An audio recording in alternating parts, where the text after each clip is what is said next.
Adani Group stocks largely under pressure after the MSCI tells CNBC-TV18 it will cut weights of select Adani Group stocks effective from the 1st of March.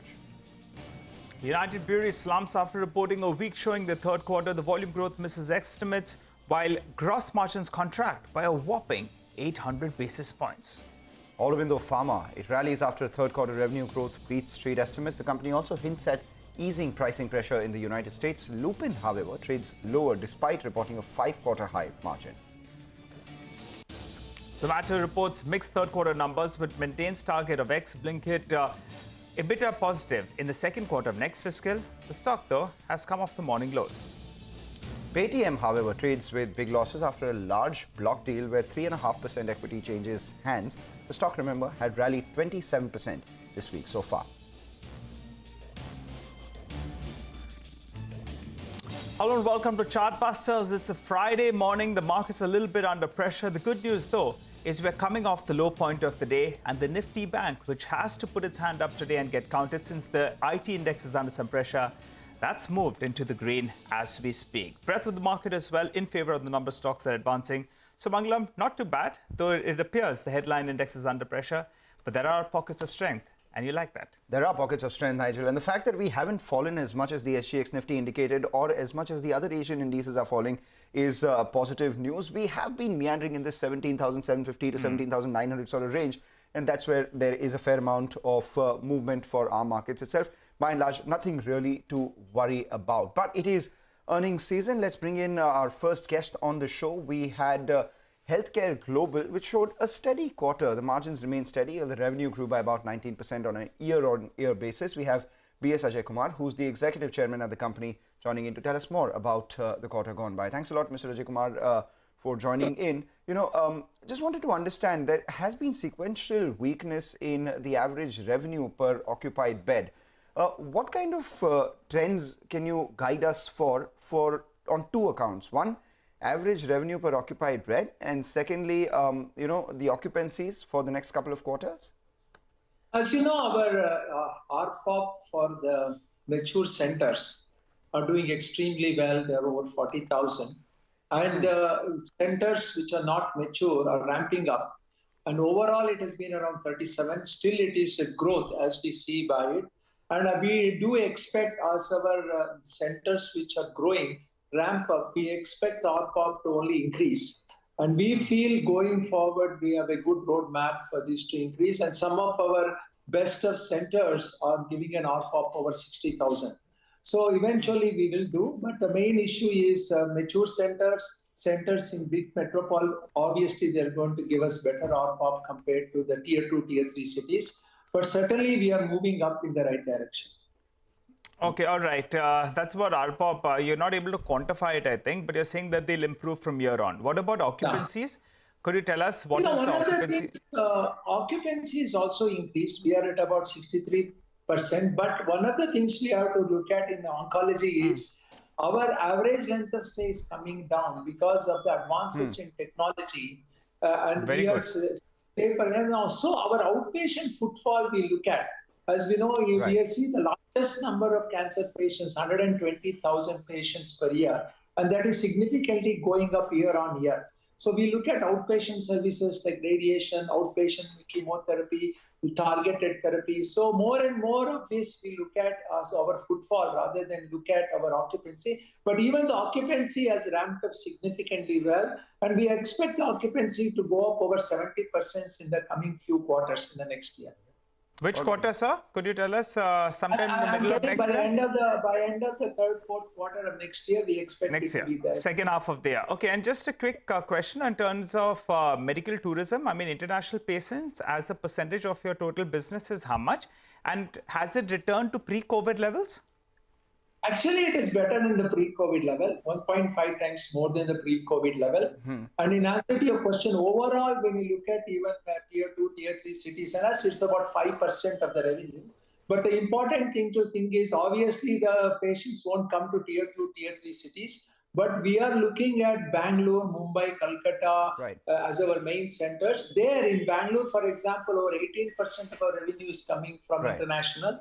And that is going to only increase. And Mumbai, we are expecting a significant increase as well as in Kolkata. with this, our international is doing extremely well, and I think we will ramp up further in the coming year, provided there are no COVID-like situations. Right. Among everything that you said to us, the number that stayed with both Nigel and me, and I can speak on both our behalves because we've seen the disease closely in our relatives, etc. as well, is the fact that medical technology advancement has reduced the length of stay in all the patients, and your outpatient number is doing well. So that's good on society. That's good that we as humanity are beating cancer. Society, but good for the patients because they spend less number of time, less infection. But technology and bringing efficiency in the system is key for treating cancer patients the right way the first time. Right, we take that point, and good on you, sir, for that. What I wanted to know is, you said that your matured centers have almost 60,000 as an average revenue per occupied bed. Some of them, yes. By when does the differential between matured and emerging centers narrow? And once it does, what could your margins look like? Because 65% of your costs are fixed in nature. So operating leverage plays a big part, right? We expect this to narrow in the next 2 years significantly. Regarding the margin, as we know, as of now, when we take out the one-time cost we had in this year, our margin was about 19%. And I think this will go to the low 20s very quickly, ramp up. In the coming 2 years, we see this ramping up. And I think and particularly our Center of Excellence, like in Bangalore, for example, has a margin of 28%. I don't think we can achieve 28% across the centers, but our target is to be in the mid-20s in the next few years. I think this is achievable with the type of interventions we are doing in bringing efficiency in the system. And I do see this happening in the next 2 years. Okay, very quickly, sir, we are running a little short on time. Now, emerging centers, they're ramping up well. You've put out the graph for the last few quarters. The question is, the margins are not really flowing through as quickly. Why is that? Because we need to reach a certain revenue model before the margins ramp up. Because some of these emerging centers are still Mumbai, South Mumbai and all. As we know, the cost of operation will be high there. But because of this, we do see a significant narrowing happening, particularly this quarter, as you can see the numbers significantly narrow. But as you will see in the year, we are going to see positive margins ramp up. And that is being one of our contributor to the next year, where we are going to show much better performance. But, so you're already at around 1,000 crores, I think, on the top line itself, on a quarterly basis. 100 crores, sorry. By what level of revenues do you think that catch-up will happen? And then we'll see the margins flowing through?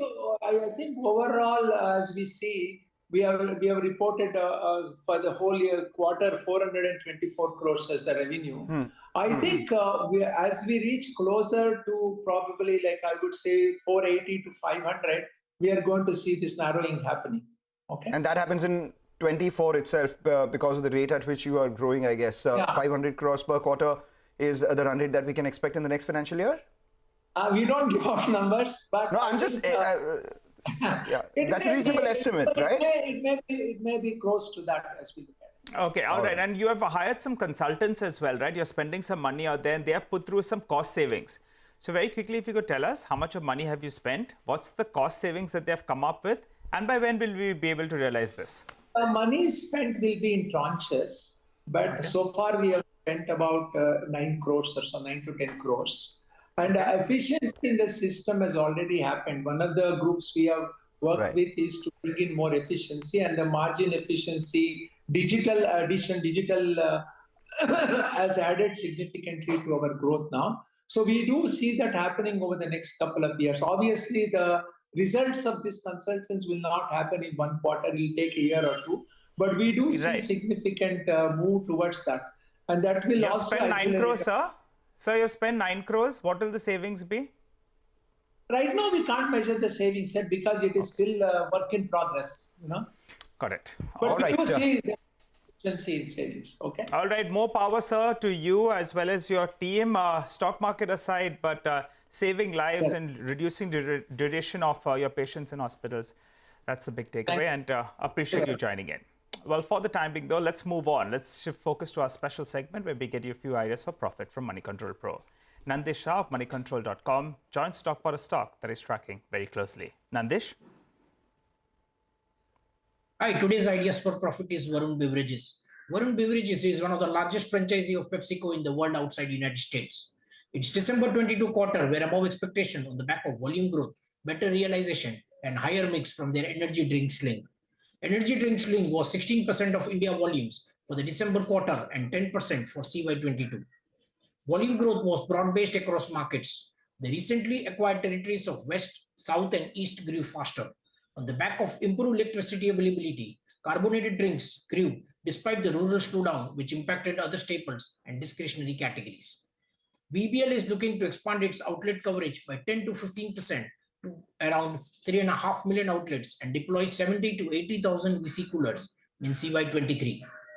Gross margins have expanded on the back of improved realizations. Despite the positive surprise on margins, management has retained its operating margin guidance to 21%, which we feel is conservative, and there is a room for a positive surprise. Net debt stood at 3,400 crores as compared to 3,000 crores as on CY21 due to greenfield expansion in Rajasthan and Madhya Pradesh and planned brownfield expansion for 6 plants in CY23. VBL has set an internal target to reach 1 billion cases in India by CY25, which implies volume growth of 15% on a CAGR basis over CY22 to 25. We remain positive on VBL and recommend investors to add at current levels and add on decline. All right, with that, we'll step into a short break. On the other side, we'll be joined by Mahesh Vishwanathan, who's the director and CFO of Finolex Cables, to discuss the company's third quarter earnings. Stay tuned for them.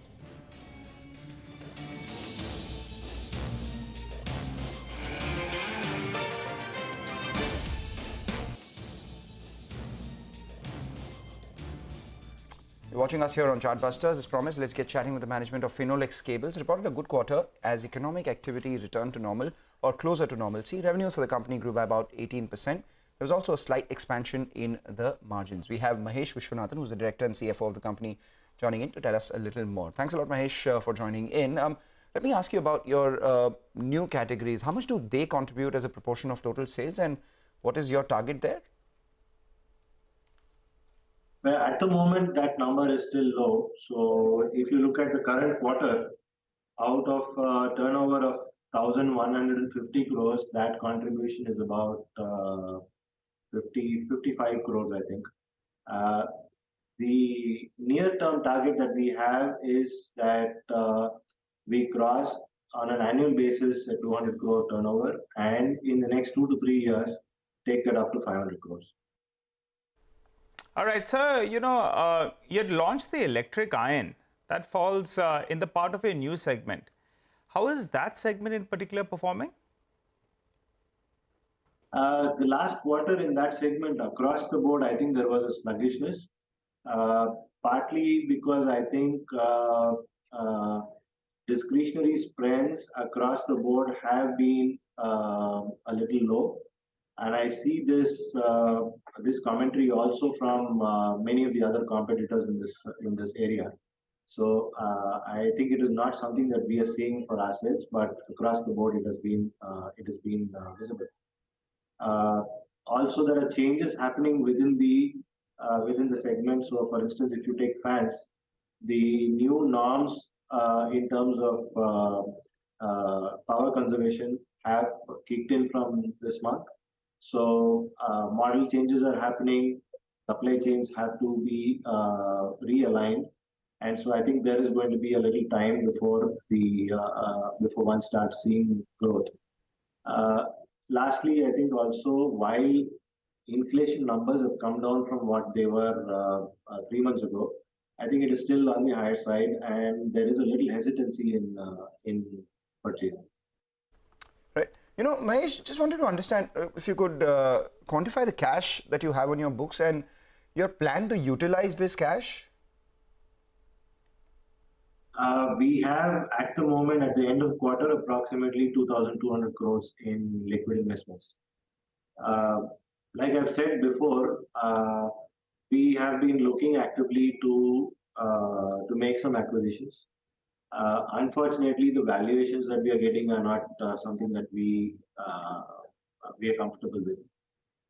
So we are looking for targets which are on the one hand which will add value to the product lines that we have, and at the same time bring in some technology or other expertise, but at a reasonable price. So that's something that we're looking for actively, and as and when we get there, I think the idea is to make that buy without resorting to any borrowing. We are conservative in that sense that our borrowing is, we are a debt-free company and we'd like to keep that status as long as it is possible to do so. But at the same time, grow responsibly. So besides the operational performance and the balance sheet, can you give us an update about what's the status of the promoter dispute? Is there any kind of resolution, out-of-court settlement as well that's in sight? I mean, there are various murmurs and hopes on the street. So I ask you this. Well, I'm not really involved in that dispute per se. The company is not involved. So, and the matters are in court. So I really do not have anything to comment on that. I'm sorry, I am not able to help you there. All right, thanks a lot for joining in and giving us those details. We had a few questions, but we'll speak about that later, because right now the Reliance Industries Chairman Mukesh Ambani is speaking at the UP Global Investor Summit. Let's hear it. आप सभी को मेरा सादर नमस्कार। Uttar Pradesh global investor summit विकास का एक महाकुंभ है। यहाँ दूसरी बार आना मेरे लिए सौभाग्य की बात है। लखनऊ पुण्य नगरी है, लक्ष्मण की नगरी है। उत्तर प्रदेश पुण्य भूमि है, प्रभु रामचंद्र जी की भूमि है। गंगा यमुना सरस्वती के संगम की भूमि है। परम आदरणीय प्रधानमंत्री जी, our nation has transformed remarkably since you have become Prime Minister in 2014. Guided by your vision and driven by a laser-sharp focus on execution, a bold new India is taking shape. An India which will fulfill the aspirations of its 1.4 billion citizens. Modi ji, you have aptly said that India has now entered its Amrit Kal. This year's budget has indeed laid the foundation for India's emergence as a developed nation. It stands out for its highest ever resource allocation for building the foundation for country's growth in terms of capital expenditure. This is bound to not only boost economic growth, but also achieve greater social welfare. I am confident that India is on a very strong growth path, and there are four main reasons for my conviction. First, Indians are embracing technology at a rate unseen even in the developed world. For example, as we speak, this year, 2023, India is rolling out the fastest 5G network through the length and breadth of our country. Second, India has the world's largest population of youth. Our youth is brimming with entrepreneurial energy and passion. Their innovations and ideas will take the world by storm. Third, thanks to your far-sighted leadership, regional imbalances are fast disappearing. Uttar Pradesh is a shining example of this. The divide between urban India and rural Bharat is also closing.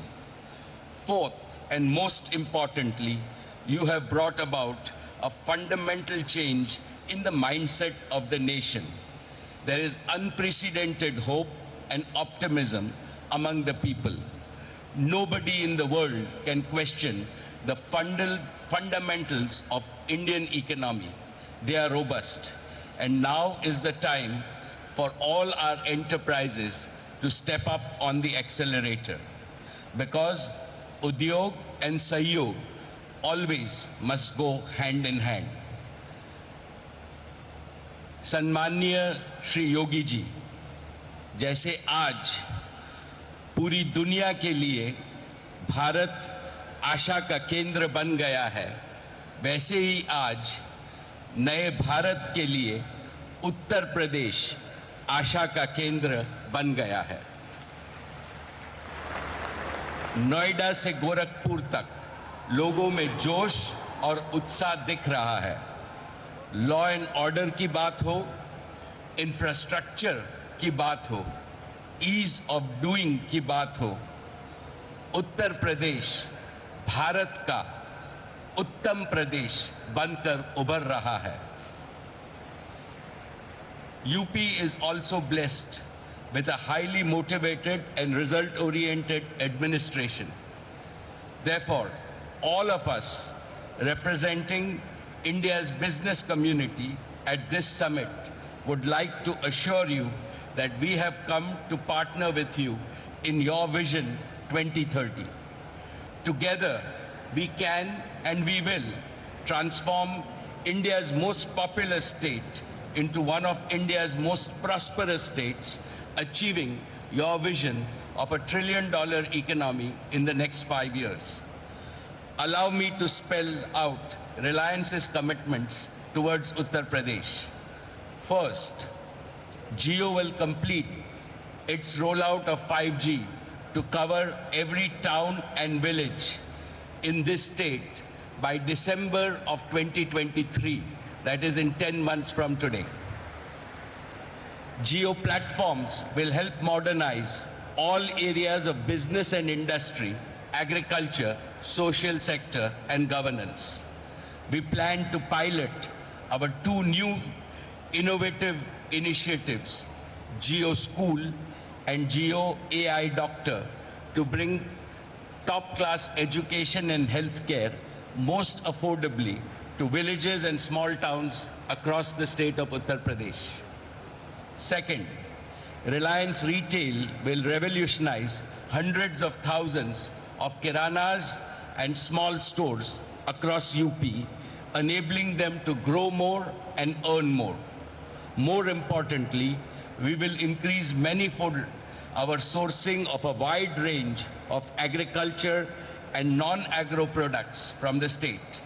It will benefit our hard-working kisans, local artisans, craftsmen, MSMEs, as well as the supply chain ecosystem in UP. Third, in new energy, we will set up 10 gigawatts of renewable energy capacity, the largest in UP. We will also start an ambitious new bioenergy business.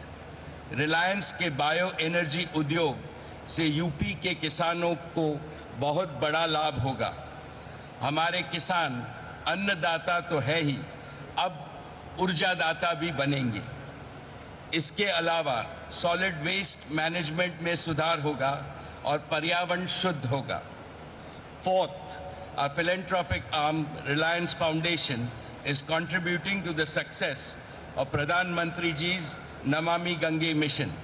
It will continue to engage with partners and government in its mission to transform lives and livelihoods in the state. In a nutshell, Reliance will continue to work for UP, Ji Jaan se, and we always back our words with action.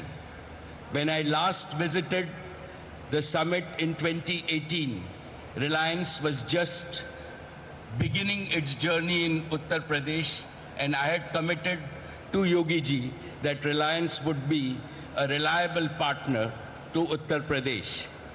True to our word, from that date till now, we have invested 50,000 crores in Uttar Pradesh. Our businesses have not only been growth multipliers as they enable several sectors of the economy to grow, but also employment multipliers. Our investments have generated over 80,000 direct and indirect jobs in the state. Today, I am happy to announce that we plan to invest an additional 75,000 crores in UP over the next 4 years across geo, retail, and renewable businesses. These new investments will create an additional over 1 lakh jobs in the state. Uttar Pradesh का स्वर्णिम युग शुरू हुआ है. सभी UP वासियों को मेरी हार्दिक शुभकामनाएं. I wish this summit and the state all the success. बहुत बहुत धन्यवाद. Thank you.